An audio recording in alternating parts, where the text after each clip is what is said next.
தலைமைச் செயலகத்தில் தமிழக பாஜக தலைவர் நயினார் நாகேந்திரன் செய்தியாளர்களை சந்தித்து வருகிறார். அதனை பார்க்கலாம்.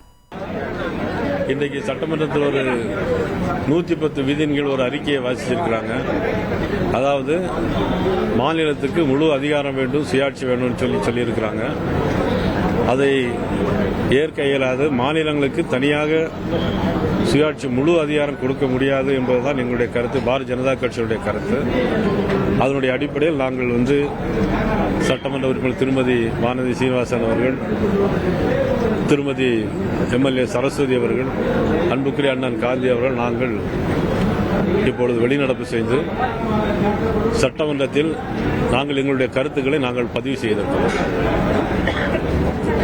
தொடர்ந்து மாநில அரசினுடைய உரிமைகள் எல்லாம் பறிக்கப்படுகிறது. அதை மீட்டெடுப்பதற்காக தான் இந்தியாவில் எல்லா மாநிலங்களுக்கும் சேர்த்து இது போன்ற ஒரு தீர்மானத்தை நாங்கள் கொண்டு வந்திருக்கிறோம் அப்படின்னு சொல்லிட்டு முதலமைச்சர் சொல்றாரு. அதாவது அவங்க சொல்லப்பட்ட கருத்து நீட் தேர்வு வர முடியாதுன்னே தெரியும். அது அவங்களுடைய காங்கிரஸ் கட்சி காலத்திலே கொண்டு வந்து 2010ஆம் ஆண்டே அது நீதிமன்றத்துக்கு போய் பிறகு இந்தியன் மெடிக்கல் கவுன்சில் அது அவங்க அப்ரூவ் பண்ணதுனால செல்லாதுன்னு சொல்லி தீர்ப்பு வந்துச்சு. அது 2013 மே மாதம் 5ஆம் தேதி அது நீட்டுடைய எக்ஸாமும் ஆரம்பிச்சாச்சு. மாண்புமிகு பாரத பிரதமர் நரேந்திர மோடி அவர்கள் 2014ஆம் ஆண்டு தான் ஆட்சிக்கு வரும். அதுக்கு முன்னே எல்லாமே இருக்கு. ஆக இது எந்த வகையில் பாரதிய ஜனதா கட்சி மாநில சுயாட்சியை பதிக்க முடியும்? ஒன்று உண்டா இல்லை? உள்ள பேசுறப்ப மேடம் நீட் தொடர்பாக பேசிட்டு விஷுவல் கிடைக்கல. என்ன பேசுறீங்க?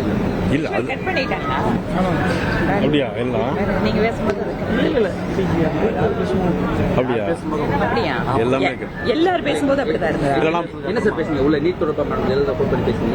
இல்ல நீட் தொடர்பா அம்மாவை பத்தி நான் பேசல. அம்மா என்னன்னா மும்மொழி கொள்கையை பத்தி பேசணும். மும்மொழி கொள்கையை பத்தி பேசும்போது அன்னைக்கு முதலமைச்சராக இருந்த அம்மா அப்போ எதிர்கட்சி காங்கிரஸ் கட்சியை சேர்ந்த கோபிநாத், ஓசூர் எம்எல்ஏ கோபிநாத், அவங்க என்ன கேட்டாங்கன்னா, இப்படி தமிழ்நாட்டில் தெலுங்கு பேசுறவங்க எங்க நிறைய பேர் இருக்கிறாங்க, அங்கே தெலுங்கு பள்ளிக்கூடங்கள் வேணும், எங்க பிள்ளைகள் படிக்கணும் அப்படி கேட்டாங்க. அப்போ அம்மா என்ன எழுந்துச்சு, அவங்க தெலுங்குலேயே பேசி பார்க்கலாம் அப்படின்னு சொல்லி தெலுங்குலேயே பேசினாங்க. அதனால் நான் என்ன சொன்னேன்னா, தெலுங்குல பேசுகிறவங்களும் தமிழ்நாட்டில் இருக்கிறாங்க.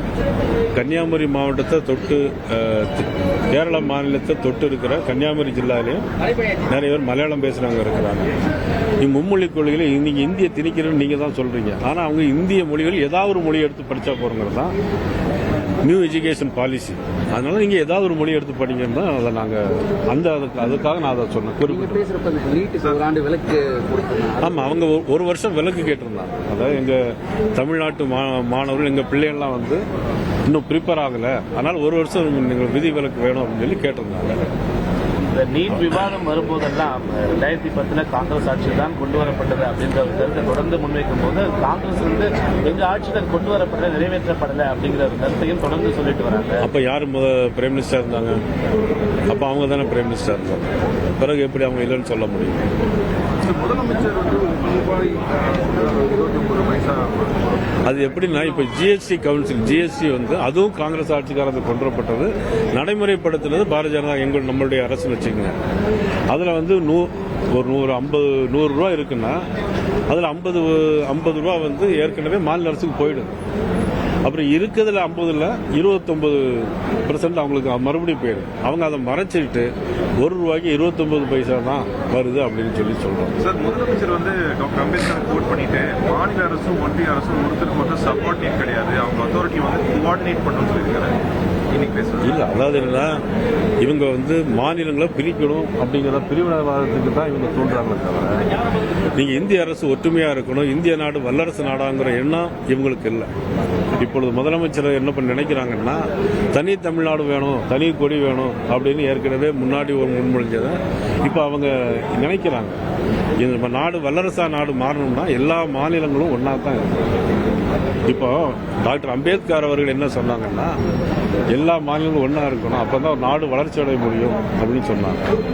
இந்திய நாடு பல மாநிலங்களாக பிரிக்கப்பட்டதுக்கு காரணமே என்னன்னா ஒரு நிர்வாக வசதி சீராக இருக்கணுங்கிறதுக்காக தான் அவங்க அதை கொண்டு வந்தாங்க. பட் இவங்க இன்னைக்கு ஆளுங்கட்சியாக இருக்கிறதுனால, அதுவும் மட்டுமல்ல இப்பொழுது இன்னும் ஓராண்டு தான் தேர்தலுக்கு இருக்கு. ஆக தேர்தலை முன்னிறுத்தி ஏதாவது ஒரு தீர்மானம் ஏதாவது கொண்டு வரணும் அவங்க நினைச்சிட்டு இருக்கிறாங்க. அது உண்மையிலேயே மக்களுக்கு விரோதமானது, இந்த தேசத்திற்கு விரோதமானது, வருங்கால நாட்டிற்கு நமக்கு அது மிக விரோதமான ஒரு செயல். அதனால மக்கள் இதை சிந்தித்து சீர்தூக்கி பார்த்து வரக்கூடிய தேர்தலில் அவங்க நிச்சயமா தேசிய ஜனநாயக கூட்டணி வாக்களிக்க வேண்டும் என்று இந்த நேரத்தில் நான் கேட்டுக்கொள்வதோடு, பெண்களை பற்றி மிக மிக அவதூறாக பேசிட்டு இருக்கிறாங்க அமைச்சர் பொன்முடி அவர்கள். இதை யாரும் பெரிதாக மீடியாக்கள்ல யாரும் காட்டுறதாக எனக்கு தெரியல. ஆனா மற்ற விஷயங்கள் எதா இருந்தாலும் அடிக்கடி திருப்பி திருப்பி போடுறீங்க, பிரேக்கிங் நியூஸ். பட் இதையும் கொஞ்சம் அடிக்கடி நீங்க எல்லாம் போட்டீங்கன்னா, நம்ம எல்லாருக்கும் தாய் ஒரு பெண், நம்ம எல்லாருக்கும் இப்ப எல்லாருக்கும் அவங்க வீட்டில் ஒரு மகன் இருக்காருன்னா அவங்க பெண் தான் இருப்பாங்க. அதையெல்லாம் சிந்திச்சு பார்த்து இப்படிப்பட்ட ஒரு சூழ்நிலையில் இப்படிப்பட்ட ஒரு அமைச்சர் இதை பேசியிருக்காரு அப்படிங்கிற உணர்வுல நீங்களும் இருக்கணும், பொதுமக்களும் சிந்திக்கணும்னு இந்த நேரத்தில் நான் கேட்டுக்கொள்கிறேன். இதுல எங்களுடைய திருமதி வானதி சீனிவாசன் அவர்கள் நாங்கள் எல்லாரும் சேர்ந்து ஒரு கவன ஈர்ப்பு தீர்மானம் கொடுத்திருக்கோம். இன்னைக்கு தான் கொடுத்திருக்கோம். அதையாவது எடுத்து அவங்க பண்றாங்களான்னு இன்னொரு விஷயம், அமைச்சர் பதில் நீக்கணும்னு சொல்லி நாங்கள் கொடுத்துருக்கோம். யாரெல்லாம் பெண்களை பத்தி கேவலமா பேசுறாங்களோ அவங்க எல்லாரும். அதிமுக 3 அமைச்சர்கள் மேல கவன ஈர்ப்புக்கான நம்பிக்கை எடுத்திருக்காங்க. பொன்முடி, செந்தில் பாலாஜி, நீங்க எத்தனை அமைச்சர்கள்? இன்னைக்கு பொன்முடி. பாஜகவினுடைய மாநில தலைவராயிட்டீங்க. பாஜக சட்டமன்ற குழு தலைவர் மாற்றம் இருக்கும்னு ஒரு தகவல் இருக்கு.